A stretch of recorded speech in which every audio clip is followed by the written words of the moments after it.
இப்போ பாருங்க, அந்த ஜங்ஷன்ல இருந்து அந்த ஜங்ஷன் வரைக்கும் ஸ்பீக்கர் வச்சிருக்கிறார் உங்க பாஸ்டர்.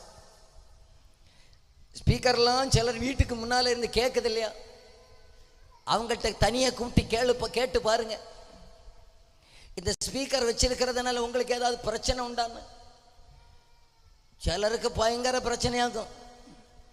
ஆமா சொல்லுவாங்க, ஐயையோ கடக்க விட மாட்டான் வருஷத்துக்கு 5 நாள், அதுக்கு மேல 4 வாட்டி ஸ்டேஷனுக்கு ஃபோன் பண்ணி சொல்லி உங்களுக்கு பிடிக்காத பிறகும் ஏன் உங்களை தேடி சுவிசேஷம் வருதுன்னா, உங்களுக்கு இயேசுவை பிடிக்காம இருக்கலாம், ஆனா உங்களை ஏசப்பாவுக்கு ரொம்ப பிடிக்கும்.